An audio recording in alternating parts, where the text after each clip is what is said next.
Olá! Damos continuidade agora à sequência das nossas aulas, sendo esta a terceira aula. Enfocaremos então nessa aula nos conceitos de cultura surda, povo surdo e comunidades surdas. Explanarei esses três conceitos com base no livro As Imagens do Outro sobre a Cultura Surda.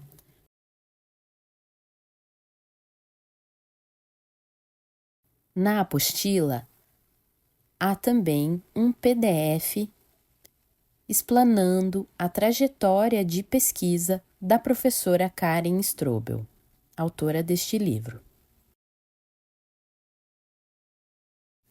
Na introdução de sua obra, a professora Karen Strobel nos interroga: os surdos têm cultura? Bem, no slide inicial da nossa aula, apresentei os termos cultura surda, povo surdo e comunidades surdas, que são propostas terminológicas desta obra. A começar pelo conceito de comunidades surdas, a autora explica que diversos sujeitos, ou seja, pessoas surdas e também pessoas ouvintes, como os codas, os dodas, pessoas que têm irmãos surdos e sabem libras, familiares, pais ouvintes que têm filhos surdos que têm pais surdos também, professores bilíngues que ensinam em libras, intérpretes, tradutores e assim por diante são as pessoas que compõem as comunidades surdas. A cultura surda emerge da interação entre os sujeitos surdos.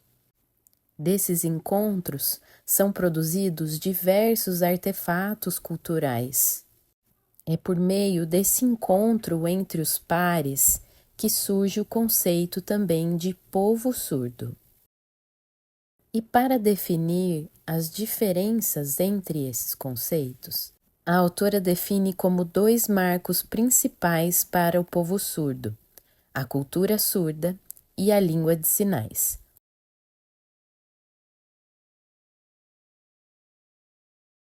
Com relação à terminologia povo, a autora menciona a seguinte citação que traduzirei aqui: conjunto de pessoas que falam a mesma língua, assim como o povo surdo que usa a língua de sinais. Tem costumes semelhantes e interesses semelhantes, histórias e tradições parecidas, assim como o povo surdo. É um conjunto de pessoas que vivem em comunidade num determinado território, nação ou sociedade.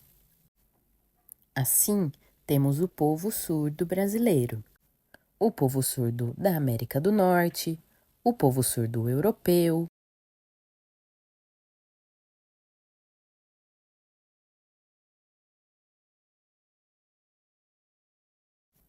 Strobel, então, nos explica que a sociedade ouvinte construiu uma imagem negativa da surdez. Assim, ao se deparar com uma pessoa surda, as pessoas ouvintes sentem pena dessa pessoa surda e acreditam que a forma de ajudá-la seja por meio da correção dessa surdez, corrigindo a sua voz, corrigindo a sua audição, para que fiquem iguais às pessoas ouvintes. As pessoas ouvintes, quando constituem uma família e têm um filho que nasce surdo, buscam respostas para suas aflições no atendimento médico. E a categoria médica, majoritariamente, parte de uma visão patológica da surdez, iniciando um processo de investigação e tratamento da surdez. Por outro lado, pais surdos ficam muito felizes em ter filhos surdos, assim como eles, estabelecendo um laço na família de pessoas surdas por gerações. No caso de famílias ouvintes que têm filhos surdos, mas que já sabem das questões identitárias, culturais e linguísticas, já compreendem o papel da educação bilíngue no desenvolvimento dos seus filhos.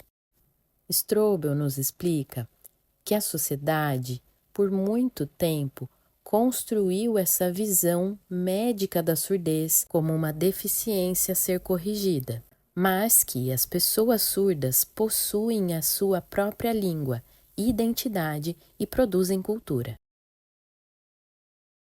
A autora define o conceito de cultura como um produto das pessoas que compartilham a mesma língua, os mesmos valores, regras, tradições, e ainda que haja um sistema geral de valores, é possível que haja comunidades específicas menores e que partilhem as próprias culturas. A partir dessa literatura, entende-se os sujeitos surdos como sujeitos culturais, que vivenciam uma experiência visual para organizar a sua comunicação. Assim como no ambiente acadêmico, há um repertório de pesquisas e conhecimentos produzidos, e também os poetas têm a sua própria antologia literária, em que reúnem o seu repertório de conhecimento, assim também os músicos têm o seu repertório, as suas pesquisas, o seu conhecimento e a sua cultura. Grupos específicos reúnem a sua própria experiência, os seus próprios conhecimentos, assim como pintores e assim por diante. De forma semelhante, as pessoas surdas também partilham essas identidades, experiências e conhecimentos. A cultura surda se constituiu a partir das narrativas visuais, da arte, dos encontros e da socialização, como uma diferença cultural e não como ausência de audição. Dessa forma, muitas pessoas ouvintes podem ter uma visão equivocada sobre as pessoas surdas, ao pensarem, por exemplo, que as pessoas surdas são isoladas, não tenham cultura, que sejam sozinhas, que não tenham uma identidade, que não sejam capazes, que não tenham uma língua, que precisem de cuidados ou de que a sua surdez seja curada, que evocam ao acreditar que a oralização seja o único caminho e que a língua de sinais não seja necessária, por partirem de preceitos políticos ouvintistas que tentam normalizar os corpos surdos, com a justificativa de integrá-los, por meio do apagamento das diferenças que são naturais, quando, na verdade, as pessoas surdas já têm as suas próprias formas de interação e de vida comunitária, assim como os indígenas, que têm a própria identidade, culturas e línguas, e sofreram e sofrem com a imposição dos valores das pessoas brancas, num processo colonizador que impõe costumes, impõe a língua portuguesa, no intuito de extinguir as línguas e valores das pessoas indígenas. Mas também observamos diversos povos indígenas que conseguiram sobreviver e preservar as suas línguas e culturas, assim como os surdos. Portanto, a identidade surda é definida pelo uso da língua de sinais e pela participação comunitária. A cultura surda inclui valores, costumes, socialização e língua. Observa-se um choque de percepções. Quando uma família ouvinte tem então um filho surdo, observa-se então esse choque por não ser o filho conforme era esperado, enquanto a família de surdos recebe a notícia da surdez como uma bênção.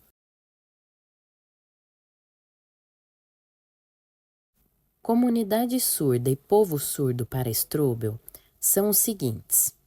Comunidades surdas são grupos que convivem em escolas, igrejas, associações, eventos, contam com a participação de aliados ouvintes.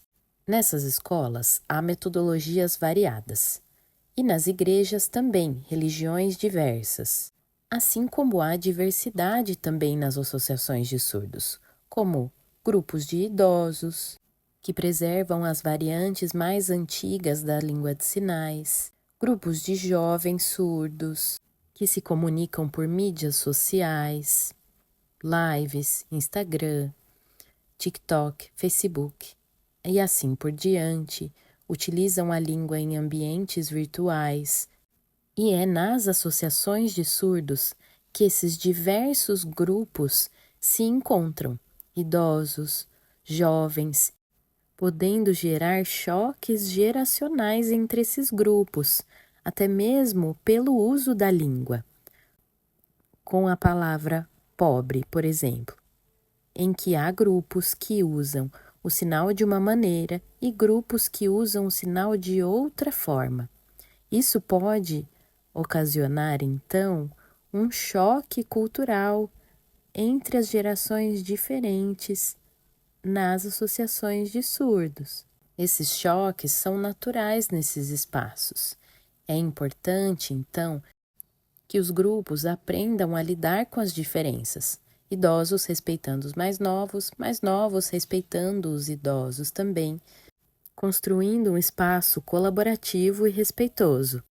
O povo surdo tem uma herança cultural identitária preservada nesses espaços de convívio nas comunidades surdas. É importante lembrar que os contextos dessas pessoas também afetam as suas identidades, sejam do interior, de grandes centros, de comunidades indígenas, surdos que sejam implantados, mulheres e assim por diante. Os perfis surdos são variados e complexos, e cada pessoa surda é única. Por isso, se todos nós estudássemos as mesmas coisas, isso não seria produtivo para as comunidades surdas. É importante que ocupemos diversos espaços acadêmicos e também as redes sociais, que tenhamos acesso aos conhecimentos e à comunicação. Nas redes sociais também vemos as mudanças que acontecem na língua, como o sinal de palestra, que hoje tem sido usado com a mão dessa forma.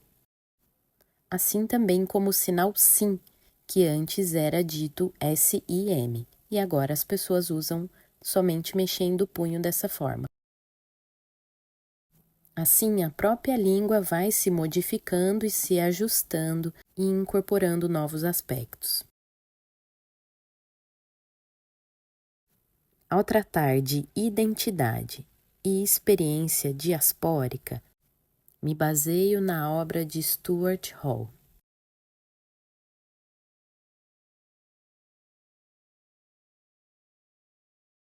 Nessa obra, Hall explica que a identidade surda é complexa e construída coletivamente por diversos fatores, de acordo com as experiências vividas. Em suas viagens pelo mundo, Hall encontrou pessoas surdas com quem pôde observar as semelhanças e compartilhar o sentimento de pertencimento apesar do deslocamento.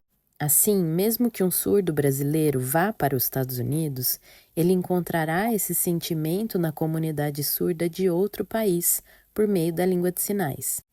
Em espaços que compreendam as pessoas surdas a partir da relação intercultural, como diferença e não como deficiência.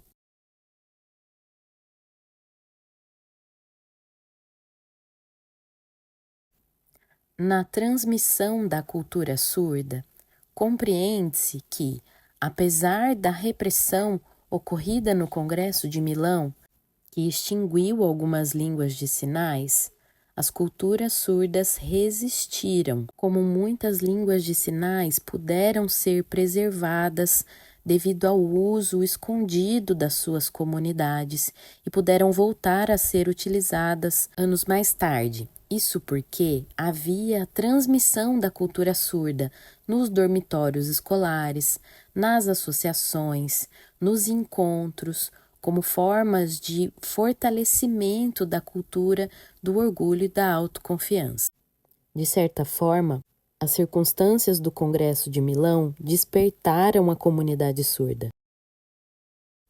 Os artefatos culturais do povo surdo são diversos, como a experiência visual baseada na cultura surda, as línguas de sinais, como central para a circulação dos saberes, a família como um espaço de transmissão cultural coletivo, a literatura surda, através das poesias, narrativas visuais e performances, a vida social esportiva nas associações, surdo-olimpíadas e encontros religiosos, as artes visuais, os quadros, esculturas e o teatro em Libras, a política, no movimento do Setembro Azul e da Lei de Libras, e os materiais, como cartilhas, vídeos, aplicativos e também dicionários digitais. Mas há muitos outros artefatos culturais do povo surdo. Para concluir, retomo que a história e a cultura surda representam uma característica de diferença linguística e cultural, e não de deficiência.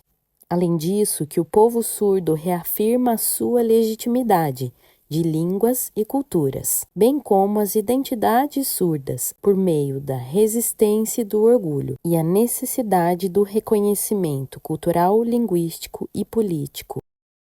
A esse respeito, um outro autor bastante importante, chamado Pé de Led, nos diz o seguinte: na obra Em Busca da Surdidade, contendo o volume 1 e o volume 2,